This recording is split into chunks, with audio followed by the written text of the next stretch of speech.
Hello and welcome back to Marineford TCG. The World Championships of 2025 has just concluded, and as expected we got our ban list update, and these are the fellas that you're not going to be able to play in your decks anymore. I think this was not the ban list update that many people were expecting. A lot bigger than I think a lot of people were expecting, and given how the format looks to be going into OP10 and OP11, it's quite interesting. So let's get into talking about it. So this was the official announcement. This was given out in English, so I have to assume that this April 1st is the English date as well as the Japanese date. This is not something that I've translated, this was on the official stream. And you're not going to be able to use the 8-cost Moria, 4-cost Jinbe, Ice Age, or Raigo, Kingdom Come. People were expecting mostly something in Doflamingo to get hit and potentially something in Blackbeard. I don't think many people expected cards like Kingdom Come to get hit. That one was a little crazy and out of left field, and Jinbe, I don't think was the obvious choice for Doflamingo if they wanted to just give him a little knockdown. If this feels more like a targeted attack, they were sick of seeing Doflamingo and decided to ban the best card in the deck. So let's get into talking about the impact of these bans, how these leaders might adapt, and possible replacements for these cards. So starting off with 8-cost Moria. 8-cost Moria has been the premier black card for a long time. All three of these top leaders used him very well. Smoker, less so. Smoker did play Moria and did rely on it, but it was much less important for his strategy, more mid-range. Lucci relied on seeing Moria. The games with Lucci where you saw no Moria felt pretty bad. So this is going to be a massive, massive nerf to Lucci. And those crazy Rebecca, Spandine, Helmeppo, Lucci combos. And Black Yellow Luffy, arguably the deck most affected by this. This was kind of his entire strategy. Using Moria to summon double Sabos and just block her up against most of the meta was kind of his main thing. I foresee Black Yellow Luffy in particular really struggling to adapt to deal with this. Because if they're just using the baby dudes from hand, it's going to be costing them more and more cards, and Luffy already lost when he ran out of resources, so him running out of resources a lot faster and not developing 8/9s, that seems pretty tough for Black Yellow Luffy, honestly. So what could we replace Moria with? Well, in Black Yellow Luffy, there really isn't anything to replace him with. There's nothing that really did what he does. However, in these black decks, you do have a few options. You could use Sengoku in your Navy decks. It doesn't quite do what Moria does, but it does summon something back from the trash and give you a blocker. So if we get some better 4-cost Navy removers, that could be reasonable as a pseudo replacement for the Rebecca Spandine Lucci or Rebecca Brook combos. Stussy, Kaido and Jack, all these big top ends could become the preferred top end in your black decks. They all come in and remove one thing, which is pretty good. Moria, of course, in Lucci was removing 2 things, but in Smoker he was only removing 1 thing. Of course, did get you that Rebecca blocker, as well as an extra body here and there, but these could be suitable replacements. And Jack was already seeing a lot of play in black decks, especially Lucci, so I expect Jack to be even more popular going forwards, in combination with maybe some different reducers, as we also no longer have Ice Age. But just to reiterate, in Black Yellow Luffy, there's no good replacement for Moria. There's nothing else that summons 2-cost baby Luffys from the trash. Ice Age was incredibly integral to the strategies of both Smoker and Lucci. Lucci does also have access to Tempest Kick as a bit of redundancy. Smoker doesn't really have the option to use that because he struggles to get as many cards in his trash. There was also a bit part play in Black Yellow Luffy, but this was more of a tech card, so I don't think this is the card that's going to impact Luffy the most. Lucci and Smoker, though, are definitely going to struggle to reduce the cost of characters without Ice Age. I have prepared a few replacements for them, but there's nothing quite on Ice Age's level. 1 Don for 5 cost was crazy. So, in terms of other events, of course, if you're a Smoker player, you could run Tempest Kick, but honestly, it feels pretty bad. You're going to struggle to get to 10 in your trash, at least anytime soon. And even then, only getting -3 is nowhere near as good as Ice Age. Soap Sheep is an option for the aggro decks if you still want to use the 4-cost Lucci. We've seen Soap Sheep see a little bit of play in Rob Lucci in the past, as a bit of a tech card for the Doflamingo matchup. So it could be interesting to see it creep into more lists or even into Smoker. And this is a new card out of EBO2. We have the 3-verse Hum Arrow Notch Cut. I completely memed on this card when it came out because, well, compared to Finger Gun and Ice Age, it's terrible. However, now that we don't have Ice Age, this is the biggest reduction in the game, at least on an event. So -4 for 3, it's very expensive, but you do also have the option of KOing a 2. And you can use this in combination with the same cost Sengoku on 10. Unfortunately not searchable. Are we likely to see this see play? I'm not so sure. However, it is an option. For Smoker, at least, you can use Marineford. Namesake of the channel, I do like this card. On play, you give -1, and then you can tap it to give another -1 each turn. Like a really bad version of Enel's Lobby, but it's not bad. In a world without Ice Age, where we're relying even more on what little bits of reduction we can get turn over turn, I think Marineford could be a reasonable replacement. And I think one thing to note is that character reduction may become even more important. Kuzan has been a very popular card in all sorts of black decks, especially Black Yellow Luffy and Smoker, over the years, and it's probably going to get even better. On play, you get to draw a card, and then you get to give him -4 turn over turn as long as you can protect him.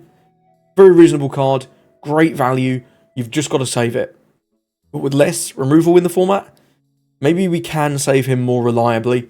And this card into decks like yellow or green, if they don't get the removal, is just bananas good. Hina is another one. She is likely to be incredibly important in these black decks going forwards. 3 Don for -4, it's the same as Arrow Notch Cut, but you get a 3/5, what's not to love? And this lady is searchable off of your brand new, your Kobe event, whatever it's called. I'm going to become a Marine officer. And you can trash her with Sengoku. So very searchable, good card. I think Hina, probably the biggest winner in black, but it's not going to fill the void of Ice Age. Ice Age was very important for these decks. The loss of Jinbe is possibly the most impactful one for the format. Doflamingo has been the best deck in the format for, well, 8.5, for 9, and as far as Japan was concerned, for 10 as well. So that's like 3 formats where Doflamingo was the best deck in the game, more or less undisputed. 8.5 you can argue for BY if you like. Losing Jinbe, I don't think kills the deck, but makes it so much worse. I don't foresee Doflamingo being anywhere above like a Rogue or a tier 2.5 deck. The games where they didn't see Jinbe, it felt so free, man. It really felt so free. With the vast majority of decks in the format. He will still be pretty good into Blackbeard, because Doflamingo beat Blackbeard, even though Blackbeard turned off his Jinbe all game. So there's something to be said for that. If Blackbeard becomes too oppressive, we could see Doflamingo come back. But that's more of like a dedicated answer, I think, into other decks. Things like Shanks, Ploofy, and Bonnie. Doflamingo's going to struggle way more without that board spam. Boa also played Jinbe, much less affected. The Jinbe combo was nice for Boa to get out in the early game, but certainly not essential. They were only playing half of the Warlords that Doflamingo was. The 4-cost Law was the much more important one for Boa, and I think this could see Boa become the premier blue deck. Of course, much weaker into Blackbeard, because you rely much more on your on-plays. But having access to Red Rock and Raging Tiger, still pretty reasonable into them. And Boa's biggest weakness was just black decks. Lucci and Smoker, to an extent, were just really not great matchups for Hancock, because they just removed everything and played Morias and Rebecca's. And it just wasn't very fun to deal with for a very fair deck like Boa. So with less removal in the format, I think Boa could be a pretty interesting one to see how it shapes up in the meta. In terms of a replacement for Jinbe, there isn't anything. There is no other 4-cost that says player 4. So there is no slide, I'm afraid, for replacements for Jinbe. I think Dofi plays kind of the same old deck he's been playing for a little while now. Maybe more of the 4-cost Moria. Maybe the vanilla Moria. Maybe he could switch to playing a little bit of top end. But I think this deck is really going to suffer without Jinbe. Boa, I don't think that needs much adaptation. Maybe you play the Boa blocker into the Jinbe. It's kind of fine. Kingdom Come, I think, is the most unexpected one of these bans, honestly. I did not see Raigo getting banned at all. I didn't think it needed to be banned. Enel is certainly not top meta in set 9, set 10, or EB, or even OP11, so I'm really unsure on this one. I guess they just didn't like the design of the deck, which I respect. Playing against Enel is not the most fun. My Shanks video yesterday, I had a 20-minute game against Enel, and it just becomes so kind of aids to work out when you're supposed to go for lethal, because they can always just get some bullshit triggers like the 0 cost, and then come back into the game. Without Raigo, Enel is going to struggle into top-end decks. Decks like Shanks and Bonnie that play out lots and lots of big 7, 8, 9 cost characters, and even 10s. Enel's going to struggle with those. Of course, you've still got your Katakuri to remove an 8, but there's nothing that hits those 9 and 10 costs, which is incredibly impactful. Cards like the Green Shanks, 10 cost Dofi, 10 cost Shanks, are going to be now incredibly hard to deal with as Enel. We may see Enel pivot back to a more rush or aggro build that we've seen in the past in sets like set 6 and set 7, with cards like Ohm Holy and the 5 cost Ace. Be interesting to see how Enel adapts to beat the top end heavy decks, but I'm not going to lie, I'm kind of pleased this card's gone, because Enel's playstyle was just not very interesting to play against. I vastly prefer playing against Enel to Katakuri personally, but I know a lot of people really don't like playing into Enel, so I think this is probably a good thing for the game. Small nod that Black Killer Luffy also played Raigo, as we've already covered with Moria. I don't think Black Killer Luffy is going to be in a position to be thinking about Tex, let alone Raigo, for a while. I think he's just really going to be struggling without that Moria. Early thoughts on these bans. So I think Lucci is still going to be playable. He's obviously going to be far less powerful. Moria was a key part of his strategy. The double tap of Ice Age Moria, honestly, in my opinion, felt a little unnecessary. I don't think banning both of these was required. If they hit Moria, I don't see why Ice Age got hit as well. It's just a little crazy for me. Black, I think Black's really going to struggle for the next little while.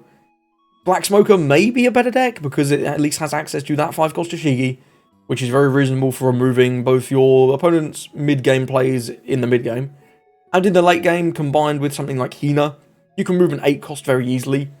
So I could honestly see Smoker becoming actually better than Lucci, which, you know, I'm a Navy fan, I love Smoker as a character and the deck, so I'm here for that. But either way, Smoker is going to be a lot weaker as well without Ice Age. And yeah, losing Moria isn't as bad for Smoker, but Ice Age was more important for Smoker than Lucci, in my opinion. So it's going to be not the best time for either of them. I don't think either is going to be a top contender for sure. Tier 2 maybe, if they're lucky. Black Killer Luffy, I don't see how it stays strong without Moria. It was so important. When they didn't see their Morias, it felt so much easier to beat, so much easier. I do think BY will be mostly dead. Maybe a tier 2.5 or a rogue deck. And now losing Raigo, like I said before, it's going to be worse into top-end decks like Shanks or Bonnie. Put your aggro matchups into things like Doflamingo and Zoro. Should still be pretty reasonable. You've still got access to all those mid-game removal cards, your Nami, your Luffy, your Gadatsu. So those decks should still be pretty good matchups for Enel. So if we get into a bit of an aggro meta, maybe Enel comes back. Doflamingo losing Jinbe, I think will relegate it to tier 2.5 or Rogue. I remember Doflamingo before Jinbe, and it was not great. And currently, the games where they don't see Jinbe do feel super free for most decks to combat. So, meta adaptations, obviously this is very early days. We're not going to know what's going to happen for a good couple months, really. But I think there could be these adaptations. There'll be more room for aggro decks, like Zoro or Red Sanji or Betty to see success. Less hard removal. Lucci was like an auto loss for Zoro, because they barely needed anything to remove your entire board. And the same for Sanji and Betty. Being able to develop Rebecca whilst removing your entire board was miserable. Lucci still might be able to do that, but they're not going to get the 8-9 of Moria, which is just incredibly impactful. And Less Doflamingo is also going to be really good for these aggro decks. 4-cost Law was a menace. It just beat aggro decks for free. So without that in the format, aggro could be a lot more powerful. However, Usopp could keep them in check. Usopp being able to attack on the turn that you play characters with Code of Colosseum is really impactful into aggro. For example, into Zoro, if they go with the chopper and play out a guy, you can use your 4-cost Zoro to remove the chopper, and then attack your 4-cost Zoro into the guy that it summons. Bonnie and Boa are both been pretty reasonable decks, but both really bad into black. So less black decks will be nice for them. They're still going to have to deal with Teach, which is especially hard, I think, for Bonnie. But I think generally these decks are going to become a lot stronger without Lucci and Smoker in the format. Boa may even become the premier removal deck. Blue still has great removal, and Boa made even better use of it than Doflamingo did. Shanks could also become the premier removal deck, but I don't think Shanks is massively changed by any of these bans. He was already the 50-50 deck, so maybe your Enel matchup gets a little better with the loss of Raigo. I don't think your black matchups or Doflamingo matchups change inherently, other than those decks being worse. Blackbeard, he loses worst matchup in Dofi, which is great, but he also loses probably his 2 best matchups in Lucci and BY. I don't know what this is going to mean. He's going to depend on the other adaptations. For example, if we see lots of Zoro and Red Sanji, yeah, Blackbeard's going to struggle. But if we see more Bonnie and Boa, maybe Blackbeard has a bit of a chance. I think it'll be pretty interesting going into this format, see what survives, what falls off, and what the changes really are. Another one that I want to mention is Pluffy. I think Pluffy not getting hit in the form of Gum Gum Giant was somewhat unexpected after people saw the OP11 format, although it must be said these bans were probably locked in before OP11 even came out. If the OP11 format doesn't change and Blue Purple Luffy stays sort of not tier 0 but approaching that, I think we could see an emergency ban list within the next couple of months, which would be interesting. However, for now, I think Pluffy in set 10 is going to be great. Not having to deal with removal is lovely, and not being aggroed down by Doflamingo, which is one of Purple Luffy's worst matchups, will be really nice. In terms of my general thoughts, I'm mostly on board with this. I think Raigo, whilst not one I was personally calling for the ban of, is quite smart for the health of the game. I think Enel was not the most interesting deck to play into, and especially for newer players, it was incredibly unintuitive how Enel plays and how you're supposed to play into Enel. So I think removing Kingdom Come, just limiting his options to be a blanket answer everything deck, is pretty reasonable. The double tap of Moria and Ice Age I don't think was necessary. I don't hate banning Moria, mostly because it gets rid of BY, and I fucking hate BY. But the removal of Ice Age on top, that's a little crazy. Lucci and Smoker are really going to struggle, though I hope in set 12 we see maybe some more balanced reduction and removal cards. It's certainly true that Moria was just the best black card and limited design space a little bit, especially not even being locked to the colour black was crazy. And Ice Age 1 for 5, probably a little overtuned. I think this could be 1 for 4 and still be very, very good. In fact, in set 12, I wouldn't be that surprised if we see another black event that does do reduction, because only having Tempest Kick is a little weird in the format. Jinbe was not the ban in Dofi that I expected. I much more expected Teach or Law. This, to me, kind of kills the deck. But honestly, am I that upset about it? No, not really. Dofi wasn't the most fun to play into when they high rolled. A Dofi that just sees a million Jinbe was never the most fun to play into. So I'm excited to see what this format looks like without Jinbe. Overall, I think people are overreacting a little bit to these bans. I've seen a lot of negativity. I've seen a lot of dubiousness. And a lot of overreactions, especially where these are not going to come in force for a couple of weeks. I'm really hoping that the sim gets updated very soon. We can start testing without these decks in the format. And that will be very exciting. So with all that said, what do you think? Put your comments on these bans in the comments below. I do read all my comments and I will be responding to most.